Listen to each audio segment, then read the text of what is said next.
વડોદરામાં કોંગ્રેસ કોર્પોરેટર પર ખેડૂતોએ ગંભીર આક્ષેપ કર્યા છે। છાણી ગામના ખેડૂત પરિવારે કોર્પોરેટર હરીશ પટેલ પર આરોપ લગાવ્યો। રોડના કોન્ટ્રાક્ટરે કોર્પોરેટર હરીશ પટેલના કહેવાથી જેસીબીથી ખેતરની ફેન્સિંગ તોડી નાખી હોવાનો આક્ષેપ કરવામાં આવ્યો છે। ટીપી ફાઇનલ ન થઈ હોવા છતાં ફેન્સિંગ તોડી નખાતા ખેડૂત મુશ્કેલીમાં મુકાયા છે। ખેડૂતો પશુ માટેના ઊભા પાકને નુકસાન જવાની પણ ભીતિ સેવી રહ્યા છે। ખેડૂતે છાણી પોલીસ સ્ટેશનમાં કોંગ્રેસ કોર્પોરેટર હરીશ પટેલ અને રોડ કોન્ટ્રાક્ટર આ તમામ વિરુદ્ધ અરજી કરી છે। સમગ્ર મામલે કોર્પોરેટર હરીશ પટેલે જણાવ્યું કે ખેડૂતે લગાવેલા આરોપ પાયાવિહોણા છે। ખેડૂત સામે માનહાનિનો દાવો કરીશ। જે મૂળ ખડ હોય એનાથી અંતિમ ખંડ રોડ તરફ અમારો જઈ રહ્યો છે, તો આ કોર્પોરેટરના કહેવાથી અમારા ખેતરમાં 15 ફૂટ જાય એ રોડ કોન્ટ્રાક્ટર જોડે વાતો કરે છે। અમને કયા વગર અમારી વાડ કાઢી કાઢવામાં આવેલ છે। કોઈ નોટિસ નથી કોર્પોરેશનમાં, નથી કોઈ ટાઉન પ્લાનિંગની નોટિસ આવી, તે છતાં અમને કોઈ જાણ કર્યા વગર અમારો જીસીબી થી વાડ કાઢી કાઢવામાં અમને હેરાનગતિ કરી રહ્યા છે। અમારી જમીન 15 ફૂટ અંદર લેવાની કહેશે, પણ અમે નાની પાડી અમને, અને અમે એવું કીધું ખેતર વચ્ચે આવે તોય લઈ લો, અને એ એમ કહેશે કે તમારી વાડ કાઢી નાખો। રોડનું કામ હોય કે રોડ ખોલાવાનું કામ હોય એ કોર્પોરેશનનું કામ છે, કે કોર્પોરેટરનું કામ નથી। એટલે કોર્પોરેશનના અધિકારીઓ જે લીગલી રીતે કામ થતું હોય એ રીતે કામ કરે છે। આ ભાઈ જે આક્ષેપ કર્યા છે મારા વિરુદ્ધમાં, એની અંદર કઈ તથ્ય નથી। જનતાના પ્રતિનિધિનું કામ જનતાનું પ્રતિનિધિત્વ કરવાનું હોય છે, ત્યારે વડોદરા શહેરના છાણી વિસ્તારના જે કોર્પોરેટર છે, એટલે કે કોંગ્રેસના કોર્પોરેટર છે હરીશ પટેલ, તેમના સામે જે છે તે ખેડૂત દ્વારા ગંભીર પ્રકારના આરોપ જે છે તે લગાવવામાં આવ્યા છે। આ આરોપ કયા છે તે સીધા તમને પુરાવા સાથે બતાવવાનો પ્રયત્ન કરીશું। આ જે નકશો તમે મારા હાથમાં જોઈ રહ્યા છો, તે આ નકશો છે તે છાણી ગામથી દુમાળ હાઈવે તરફ જવાનો જે રસ્તો છે એ જોઈ શકાય છે। રસ્તા પર કોઈ પણ જગ્યા પર તમે નકશામાં જોઈ શકશો કે મોટો કોઈ ટર્નિંગ જે છે તે જોવા નથી મળતો, ત્યારે આ નકશા પરનો રોડ જે છે તમને રૂબરૂમાં બતાવીશું। આ સીધો રોડ અત્યારે તમે જે જોશો તે રોડ છાણી વિસ્તારનો રોડ છે કે જે અમે તમને નકશામાં બતાવ્યો। આ રોડ પર જોઈ શકાય છે કે ખૂબ જ મોટો ટર્નિંગ જે છે તે રાખવામાં આવ્યો છે, એટલે કે નકશાની બિલકુલ વિરુદ્ધમાં કામ જે છે તે આ રોડનું કરવામાં આવ્યું છે। ખેડૂત દ્વારા એવા આક્ષેપ કરવામાં આવી રહ્યા છે કે કોંગ્રેસના કોર્પોરેટર હરીશ પટેલના કહેવા પર આ જે કોન્ટ્રાક્ટર છે તેના દ્વારા આખો કારસો જે છે તે રચવામાં આવ્યો છે। સામે તમે જે ખેતર જોઈ રહ્યા છો તે ખેતર કોંગ્રેસના કોર્પોરેટર હરીશ પટેલના કોઈ સંબંધીનું હોવાના કારણે તેનું ખેતર બચાવવાના ચક્કરમાં આજે નિર્દોષ ખેડૂત છે તેના ખેતરમાં મસ્ત મોટું નુકસાન જે છે તે હરીશ પટેલ તેમજ જે કોન્ટ્રાક્ટર છે તેમના દ્વારા કરવામાં આવ્યું હોવાના આરોપ જે છે તે લાગી રહ્યા છે। આ ખેડૂતને ગયા વર્ષે ખેતીમાં પાક નિષ્ફળ જવાના કારણે નુકસાન થયું હતું।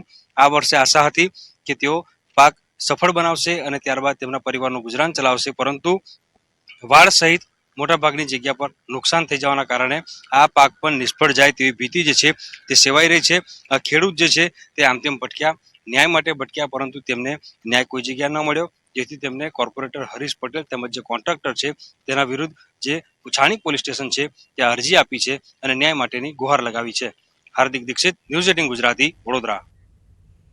જૂનાગઢમાં સંતોની હાજરી વચ્ચે ધર્મસભા શરૂ કરવામાં આવી। ધર્મસભામાં મોટી સંખ્યામાં જનસમુદાય હાજર રહ્યું। મહેશગીરી બાપુ કેટલીક બાબતો ઉજાગર કરશે। ભવનાથ અતિથિ ભવનનો વિવાદ સામે આવ્યો છે। આ વિધર્મીઓથી गिरनारને બચાવવો છે સાહેબ।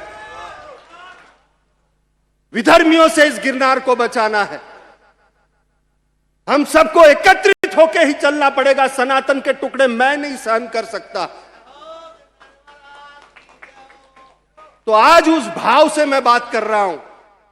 सबसे पहले संतों का वंदन करके आशीर्वाद लेकर, आपका आशीर्वाद लेकर के, और पत्रकारों को बहुत बहुत मैं अपने हृदय से स्वागत करता हूं। आज का ये बात जो कुछ भी मैं कहने जा रहा हूं, मैं 2 हाथ जोड़ करके विनती करता हूं इस देश के प्रधानमंत्री नरेंद्र मोदी जी से, इस देश के गृह मंत्री अमित शाह जी से, और इस राज्य के मुख्यमंत्री भूपेंद्र भाई पटेल से। मैं जो कुछ भी कह रहा हूं उसमें मेरा स्वार्थ कुछ भी नहीं है। सभी साधु संतों को, सभी अखाड़े के और सभी संतों को। સાબરકાંઠામાં બીઝર ગ્રુપ સામે તપાસનો ધમધમાટ ચાલી રહ્યો છે। હિંમતનગરમાં પોલીસ અધિકારીના બંગલામાં સર્ચ કરવામાં આવ્યું। સીઆઈડી ક્રાઇમની ટીમે ખાનગી બંગલામાં તપાસ કરી। પીઆઈ તરીકે ફરજ બજાવતા અધિકારીને ત્યાં તપાસ હાથ ધરવામાં આવી। હિંમતનગર ઈડા રોડ પર આવેલા પીઆઈના બંગલામાં તપાસ કરવામાં આવી। સર્ચ દરમિયાન કોઈ શંકાસ્પદ વસ્તુ હાથ નથી લાગી તેવું સૂત્રો પાસેથી માહિતી સામે આવી રહી છે. પીઆઈ પાસે રહેલી બ્લેક વૈભવી કાર પણ ગાયબ હોવાનું સામે આવ્યું. ભૂપેન્દ્ર ઝાલાના કર્મચારીના નામે ખરીદાયેલી આ કાર ભેટમાં અપાઈ હોવાની આશંકા વ્યક્ત કરાઈ છે. હાલમાં કારને લઈને સીઆઈડી ક્રાઇમ તપાસ કરી રહી છે. વધુ માહિતી મેળવીએ. ફોનલાઈન પર સંવાદદાતા ઈશાન જોડાઈ ચૂક્યા છે. ઈશાન, જે રીતની માહિતી આવી રહી છે, કાર મહત્વની વાત છે કે બ્લેક વૈભવી કાર ગાયબ થઈ ગઈ છે, એટલે પૂરેપૂરી શંકા તેમના પર જઈ રહી છે. હેતુ ચોક્કસ કે બીજેપી તપાસનો રહેલો છે કે હવે તો સીબીઆઈ દ્વારા તપાસ હાથ ધરવામાં આવી રહી છે. ઠેર ઠેર અનેક લોકોના નિવેદન લેવામાં આવી રહ્યા છે. ત્યારે ઈડર હિંમતનગર હાઈવે પર પીઆઈના બંગલામાં સર્ચ કરવામાં આવ્યું છે. સર્ચ દરમિયાન પીઆઈ ત્યાંથી કોઈ શંકાસ્પદ વસ્તુઓ મળી નથી તેવું સૂત્રો દ્વારા માહિતી મળી રહી છે. પરંતુ ભૂપેન્દ્ર ઝાલાના કર્મચારીના નામે ખરીદવામાં આવેલી કાર ભેટમાં અપાઈ હોય તેવી આશંકા જોવા મળી હતી. અને નોંધનીય છે કે જે કાર છે તે કાર ત્યાં ઘટના સ્થળે મકાનમાં જોવા મળેલી ન હતી. એટલે આ સમગ્ર મામલે હાલ તો તપાસ હાથ ધરવામાં આવી રહી છે. ખાસ કરીને જે વૈભવી કાર છે કે વૈભવી કાર પણ ત્યાં જોવા મળી નથી. આ ઉપરાંત અનેક લોકોના નિવેદનો લેવામાં આવી રહ્યા છે. કોઈ પણ એજન્ટ હોય કે કોઈ વ્યક્તિ હોય કે કોઈના પાસે વૈભવી કાર હોય તે તમામ લોકોના હાલ તો નિવેદન લેવાનું સીઆઈડી ક્રાઇમ દ્વારા તપાસ હાથ ધરવામાં આવી રહી છે. જી હેતવી. બિલકુલ, આભાર ઈશાન માહિતી બદલ. દ્વારકાના રૂપેણ બંદર પર થયેલી જૂથ અથડામણ મામલે કાર્યવાહી કરવામાં આવી છે. દ્વારકા પોલીસ 20 જેટલા લોકોની ધરપકડ કરી. સ્થાનિક માછીમાર અને આયાતી માછીમારના જૂથ વચ્ચે હોડી પાર કરવા બાબતે બબાલ થઈ હતી. બંને પક્ષો તરફથી લાકડી, પાઇપ જેવા હથિયારોની સાથે મારામારી કરવામાં આવી. અથડામણમાં 14 જેટલા લોકો ઇજાગ્રસ્ત હતા. સારવાર માટે તેઓને ખસેડાયા હતા. સમગ્ર મામલે પોલીસે કેટલાક ફરાર આરોપીઓની શોધખોળ હાથ ધરી છે. 14 જેટલા લોકોને સામાન્યથી લઈ અને ગંભીર જેવી ઈજાઓ થયેલી, જે લોકો સારવાર હેઠળ છે. અત્યાર સુધીમાં કુલ 20 આરોપીની ધરપકડ કરી લેવામાં આવેલી છે. 9 જેવા સારવાર હેઠળ છે અને એકાદ વ્યક્તિ ફરાર છે, જેમને સત્વરે ઝડપી અને આગળની કાર્યવાહી કરવામાં આવશે. બનાસકાંઠાના ધાનેરાની દ્વારકેશ હોટલમાં રસોઈયાનું રહસ્યમય રીતે મોત થયું છે. લગ્ન પ્રસંગમાં લાડુના બદલે કાજુ કતરી બનાવી દેતા બબાલ થઈ હતી અને આ બબાલ વચ્ચે એક વ્યક્તિએ રસોઈયાને ધક્કો મારતા રસોઈયો બેભાન થઈ ગયો હોવાનો પરિવારજને આક્ષેપ કર્યો. રસોઈયાને સારવાર માટે ખસેડાતા ફરજ પરના તબીબે તેને મૃત જાહેર કર્યો છે. પોલીસ કાર્યવાહી નહીં કરે ત્યાં સુધી મૃતદેહનો સ્વીકાર ન કરવાની પરિવારજનોએ ચીમકી ઉચ્ચારી છે. દ્વારકેશ હોટલ ધાનેરા કોંગ્રેસના પૂર્વ ધારાસભ્ય નથાભાઈ પટેલની હોવાનું સામે આવ્યું છે. એટલે ભાઈ ધક્કામુક્કી હેઠા પડી ગયા, એટલે એમને લાગ્યો એટલે મરી ગયા. એટલે અમે લાશ અહીંયાથી નહીં જાય જ્યાં સુધી આરોપીને હાજર નહીં કરે પોલીસ ત્યાં સુધી અમે લાશ અહીંયાથી નહીં ઉઠાવો.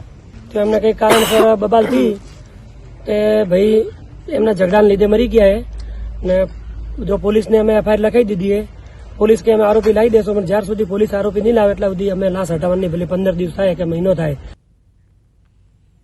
સુરેન્દ્રનગર લીંબડી નેશનલ હાઈવે પર આવેલા ઓનેસ્ટ હોટલના સંચાલકોની ખુલ્લેઆમ દાદાગીરી સામે આવી. ઓનેસ્ટ હોટલનો વિડીયો સામે આવ્યો છે, જેમાં સંચાલકો ગ્રાહકો સાથે ગેરવર્તન કરી અપશબ્દો બોલી રહ્યા છે.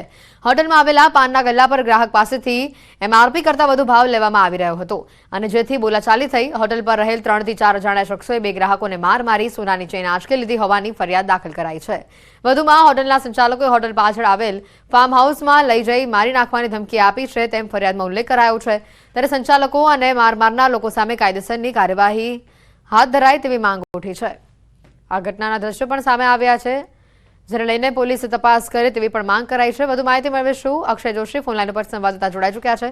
અક્ષય, પોલીસે સમગ્ર મામલે કાર્યવાહી હાથ ધરી છે કે કેમ, અને હાલ જે સંચાલકો છે તેઓ તરફથી કોઈ નિવેદન સામે આવ્યું કે કેમ?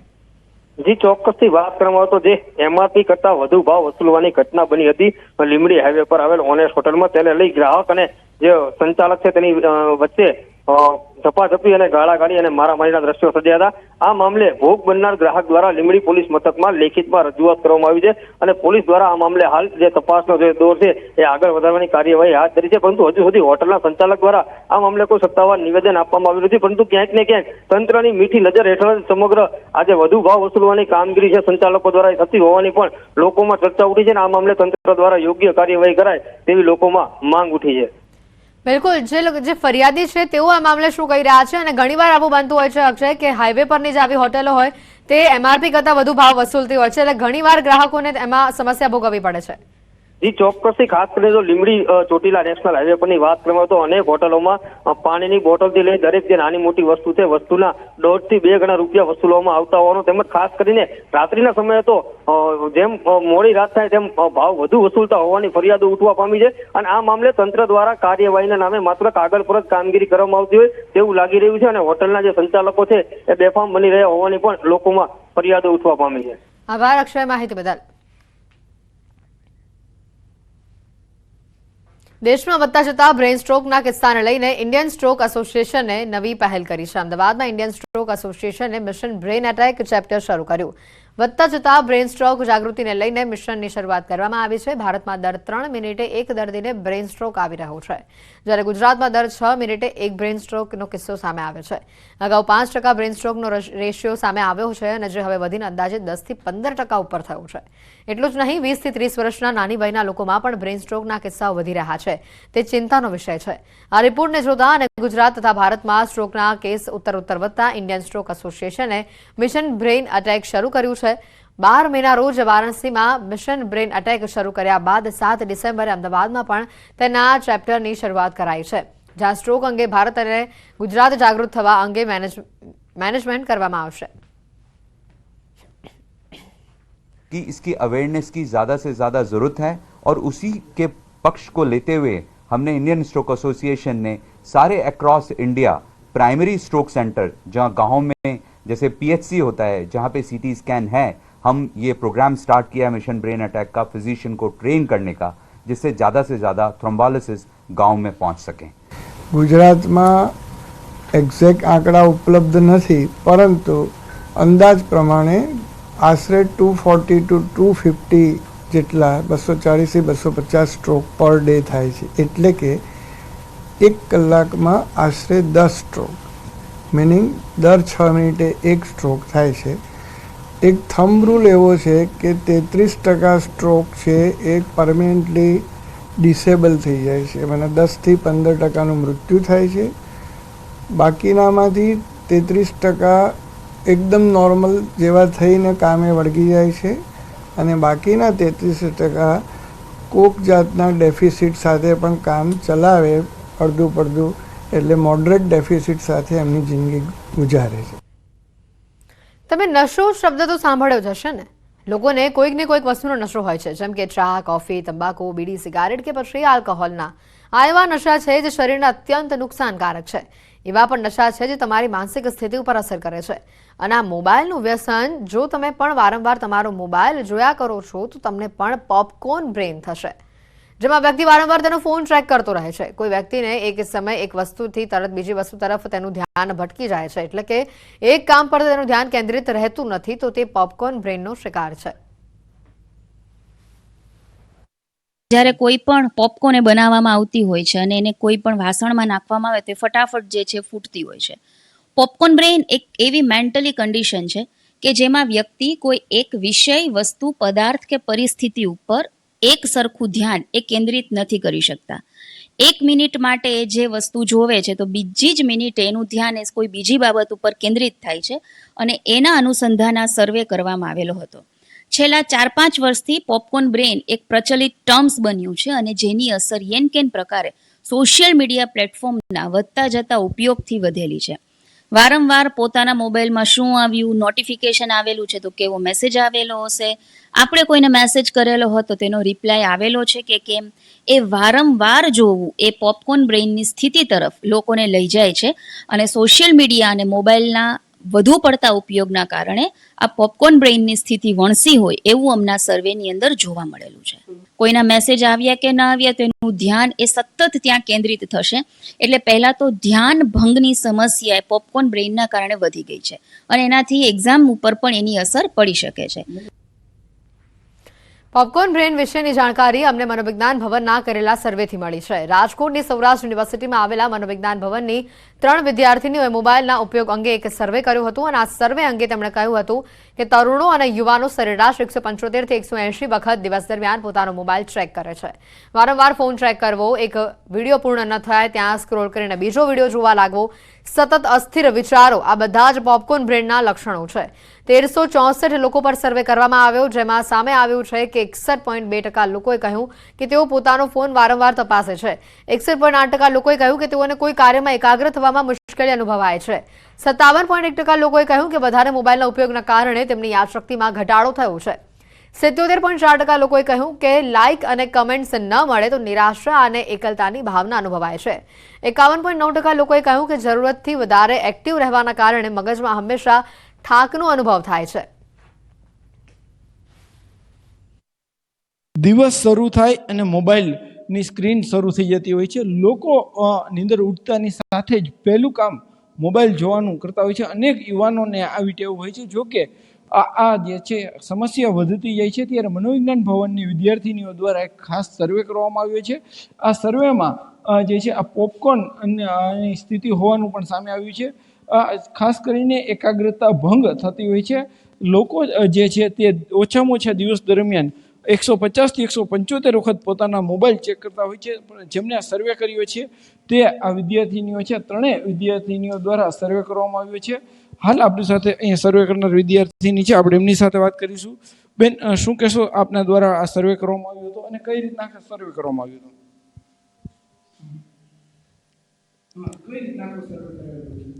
પોપકોર્ન બ્રેન વિશે અમે લોકોએ સર્વે કર્યો છે। અમે લોકોએ 1364 લોકો ઉપર સર્વે કર્યો છે, જેમાં 180 થી 200 લોકો પોતાનો ફોન વારંવાર ચેક કરે છે અને 74% લોકો એવા છે કે જે પોતાનો મોબાઈલ કામ કરતી વખતે પણ વારંવાર ચેક કરે છે। તેની ઘણી એવી માનસિક સ્થિતિ પર તેની અસર પડે છે, જેમાં ધ્યાન એકાગ્ર કરવામાં મુશ્કેલી અનુભવાય છે। આપણે કોઈ એક વિષય ઉપર કામ કરતા હોય તો બીજા વિષય ઉપર આપણને ધ્યાન ભંગ થવામાં મુશ્કેલી અનુભવાય છે। 80% લોકો એવા હતા કે જે એવું માને છે કે વારંવાર મોબાઈલ ચેક કરવો એ અયોગ્ય છે।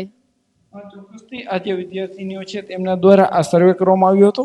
આ મોબાઈલનો ઉપયોગ છે યોગ્ય ઉપયોગ થાય, યોગ્ય સમય સુધી ઉપયોગ થાય તો ચોક્કસથી ફાયદો કરે છે, પરંતુ વધુ પૂરતો ઉપયોગ છે તે ક્યાંક માનસિક બીમારીને પણ નોતરતો હોય છે। ખાસ કરીને એકાગ્રતા જ્યારે ભંગ થતી હોય છે ત્યારે લોકો છે તે પોતાનું કામ છે, કામની ગુણવત્તા ઉપર પણ તેમની ગંભીર અસરો જોવા મળતી હોય છે। હાર્દિક જોશી, ન્યૂઝ 18 ગુજરાતી, રાજકોટ। મોરબીના ટંકારા હાઈ પ્રોફાઇલ જુગારધામ કેસમાં કાર્યવાહી કરવામાં આવી છે। રેડ કરનાર ઇન્ચાર્જ પીઆઈ YK ગોહિલને સસ્પેન્ડ કરવામાં આવ્યા છે। હેડ કોન્સ્ટેબલ મહિપતસિંહ સોલંકી પણ સસ્પેન્ડ કરાયા છે। સસ્પેન્ડ કરી દાહોદમાં તેઓની બદલી કરી દેવાઈ છે। હાઈ પ્રોફાઇલ જુગારધામ મામલે એસએમસી ટીમનો સપાટો સામે આવ્યો। સમગ્ર મામલે તપાસ કરતા અધિકારીઓની ગેરરીતિ જણાતા કાર્યવાહી કરવામાં આવી છે।